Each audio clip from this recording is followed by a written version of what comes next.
The Acute and Chronic Effects of No Load Resistance Training. Ça, c'est une étude qui n'est pas des plus récentes puisqu'elle est sortie en 2016. Néanmoins, elle est extrêmement intéressante et je suis tombé dessus un petit peu par hasard. Elle est extrêmement intéressante. Pourquoi? Pour la pratique de terrain et pour un petit peu péter des idées reçues. Alors, je vais t'expliquer. Grosso modo, les chercheurs ont testé deux conditions différentes. Donc, c'était fait sur, il me semble, chaque groupe faisait 15 individus, quelque chose comme ça, ou peut-être c'était toute l'étude entière qui faisait 15 individus. Donc, c'est pas grand-chose, hein, il faut quand même raison garder. Ceci étant dit, les résultats sont quand même intéressants. En gros, je ne sais pas si je l'ai déjà précisé, ils ont essayé de voir en fait ce que ça fait en termes d'hypertrophie, de carrément ne pas avoir de poids à soulever face à un groupe qui, lui, a un poids conséquent, donc 70% de l'ARM, donc entre 8 et 12 répétitions, et il faisait entre 8 et 12 répétitions, donc ce qui veut dire que quand je dis entre 8 et 12 répétitions, ça veut dire avant l'échec musculaire. Donc comme il faisait entre 8 et 12 répétitions et que le poids était ajusté si jamais il dépassait les 12 répétitions, eh bien on peut être sûr qu'ils ont fait des séries à l'échec, presque, et donc des séries stimulantes en termes d'hypertrophie. Donc, du coup, eh bien, ces personnes-là ont été comparées à d'autres qui, elles, ne soulevaient rien. Donc, on parle de curl, hein, de curl biceps, hein, basiquement, et elles soulevaient rien, mais elles devaient, et c'est ça la nuance, essayer de contracter au maximum, de façon volontaire, leur biceps pendant qu'elles faisaient ces exercices sans résistance. Et on a mesuré tout un tas de critères, mais ceux qui vont m'intéresser le plus, c'est l'hypertrophie et la force. Donc, qu'est-ce qui s'est passé? Eh bien, je ne vais pas te faire tout le truc, etc., parce qu'il va falloir pas mal discuter de ce que je pense qu'on peut en tirer en termes d'interprétation. Ce qui s'est passé, c'est que les gens qui faisaient de l'entraînement en no load, donc sans poids supplémentaire, ont eu la même hypertrophie que ceux qui faisaient de l'entraînement avec 70% de leur RM. Chose que je n'ai peut-être pas précisé aussi, c'était des gens non entraînés. D'accord? Donc ça vaut ce que ça vaut. Est-ce que ça vaut pareil sur les pratiquants entraînés? Moi j'aurais tendance à dire que oui, mais je vais expliquer un petit peu plus pourquoi derrière. Donc, toujours est-il qu'il y a eu la même hypertrophie, mais il y a eu plus de force pour le groupe qui a soulevé à 70% de l'ARM. Maintenant, ce qui est marrant, c'est qu'il y a eu la même hypertrophie dans les biceps, mais il n'y a pas eu la même hypertrophie dans les triceps, donc les muscles qui s'opposent en fait à la flexion du coude. Eh bien, dans ces muscles-là, c'est pas forcément l'hypertrophie, mais disons que comme le groupe qui faisait avec résistance supplémentaire, il faisait aucun autre exercice, c'était vraiment que des biceps curls. Eh bien, on s'est rendu compte que les triceps ont baissé, d'accord? En termes de volume total, ils ont baissé, d'accord? Là où, sur le groupe où il n'y avait pas de résistance supplémentaire, eh bien, ils se sont maintenus. Ce qui veut dire que, en tout et pour tout, il y a eu plus d'hypertrophie, on va dire, pour le groupe qui n'avait pas de résistance supplémentaire, parce qu'ils ont fait augmenter leur biceps d'une façon équivalente, mais eux n'ont pas eu leurs triceps qui se sont atrophiés. C'est très étonnant, comme on pourrait dire, mais attends, mais on ne dit pas qu'il faut soulever un minimum de 30% de l'ARM, etc. Eh bien, justement, je pense que tout réside, en fait, évidemment, hein, dans le fait de contracter maximalement, volontairement. Donc, déjà, il faut noter que dans les groupes, il y a eu beaucoup plus de variabilité pour le no-load.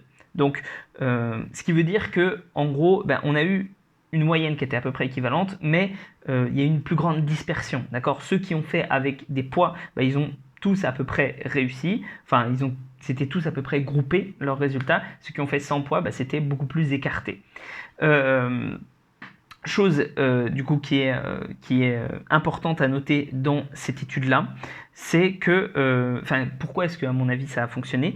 C'est parce que comme il y a eu cette contraction, en fait, il faut savoir qu'on a un phénomène dans notre corps qui s'appelle les co-contractions. D'accord? Donc si tu essayes par exemple de flexer ton biceps, eh bien tu vas te rendre compte que tu es incapable de contracter ton biceps sans que ton triceps se contracte de l'autre côté. Ce qui est normal, parce que à moins que l'articulation bouge, d'accord? Si on va dire, l'articulation ne bouge pas, eh bien, il faut bien qu'il y ait une force qui s'oppose à celle de tes biceps qui essayent de se contracter, parce que quand ils se contractent, bah, forcément, ça la ramène, d'accord? Donc, pour avoir cette force qui s'oppose, eh bien, ce sont les triceps qui doivent, comment dire, rentrer enfin dans l'équation, quoi. Ce sont les triceps qui doivent apporter la force d'opposition. Et on pourrait se dire, mais parce qu'il y a beaucoup de go muscu, ils disent oui, mais attends, mais il n'y a pas l'inhibition réciproque. Est-ce que un muscle, il n'est pas censé s'inhiber quand l'autre muscle s'active? Ben, en fait, pas vraiment. C'est-à-dire que l'inhibition réciproque, elle existe, mais si tu contractes volontairement, bah, tu peux passer au-dessus, quoi, tu vois. Voire même, en fait, c'est un mécanisme de protection, la co-contraction, parce que sinon, bah, on pourrait s'éclater les articulations beaucoup plus facilement. Donc, ce phénomène est intéressant, et pourquoi je pense qu'il est vraiment intervenu? Parce que, bah, justement, les triceps se sont contractés de l'autre côté, et donc c'est peut-être ça qui a empêché qu'il y ait eu une atrophie pour le groupe qui n'avait pas de charge plus importante. Maintenant, pourquoi aussi? Eh bien, il y a eu une meilleure force dans le groupe qui avait une charge. Eh bien, tout simplement parce que déjà, la force, c'est quelque chose qui s'apprend. Donc, il faut que tu apprennes à soulever quelque chose de lourd pour être plus performant sur quelque chose où tu vas devoir soulever du lourd.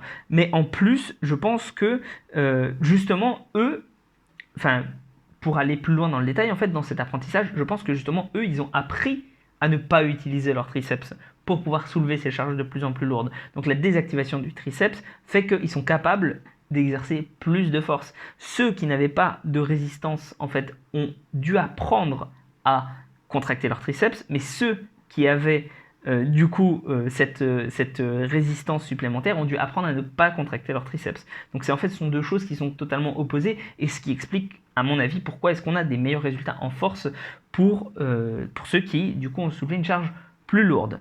Maintenant, qu'est-ce que ça implique et qu'est-ce que ça n'implique pas?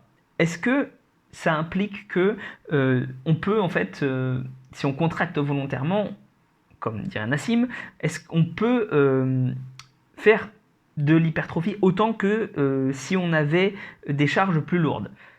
Moi, je pense que oui. Déjà, je pense que ça implique ça, mais est-ce que ça l'implique pour tous les muscles? Là, je serais un petit peu plus réservé.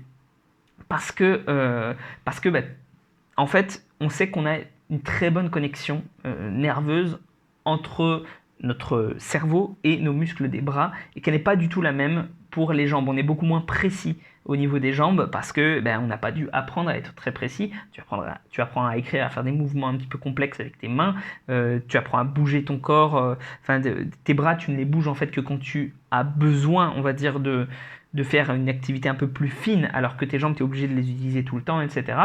Donc bref, c'est pas du tout le même type moteur de commandes qui sont demandées, les schémas, etc. sont pas les mêmes, et je pense sincèrement que ce sera probablement beaucoup moins efficace dans les jambes, au moins jusqu'à ce qu'on apprenne à vraiment contracter de façon...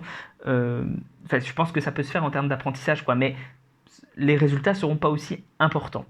Qu'est-ce que ça implique aussi? Ça implique que, est-ce que c'est la meilleure méthode de prendre des poids très légers et de contracter volontairement? Eh bien, je serais tenté de dire que il faut faire quand même attention, puisqu'on fait travailler à la fois les muscles agonistes et antagonistes. Donc ça veut dire que si par exemple tu fais un superset agoniste-antagoniste avec du très léger où tu essayes de forcer la contraction, eh bien en fait tu vas faire basiquement travailler 2 fois les muscles, d'accord? Et donc potentiellement tu vas accumuler de la fatigue et peut-être pas réussir à mettre autant de tension que ce que tu l'aurais bien voulu. Est-ce que c'est extrêmement, comment dire, pas important, mais est-ce que c'est extrêmement grave? Je ne sais pas, mais c'est à garder en tête. Ce que je trouve, une autre application que je trouve intéressante pour cette étude-là, c'est de se dire, bah, j'ai pas accès à une salle de sport tout le temps, mais j'ai envie d'améliorer un de mes points faibles et de lui rajouter beaucoup de volume, un petit peu comme une méthode un peu Grease the Groove ou quelque chose comme ça, ou essayer d'augmenter ta connexion corps-esprit. Eh bien, tu peux essayer en fait de forcer la contraction, d'accord? Tu peux essayer de forcer la contraction sur ce muscle-là en le faisant bouger sur un mouvement monoarticulaire durant ta journée, tu vois, sur une amplitude, parce qu'il faut bien le préciser, hein, dans cette étude-là, l'amplitude était la plus complète possible, hein, et du coup, ben, ça peut être une bonne solution, ou par exemple, si tu n'as pas beaucoup de matos, si tu es chez toi, si tu n'as pas accès à une salle de sport, comme en ce moment, on n'a pas trop accès aux salles de sport, ben, ça peut être une bonne solution de forcer la contraction. Voilà, je pense que c'est à peu près tout ce qu'on peut en ressortir. Évidemment, c'était très dense, c'était très riche. J'ai essayé de faire un résumé, mais n'hésite pas à poser des questions en commentaire si jamais tu n'as pas compris quelque chose ou si tu penses que ou si t'es pas d'accord, parce que tu peux aussi ne pas l'être. Et on se retrouve pour une prochaine vidéo. Prends soin de toi et comme d'habitude quoi.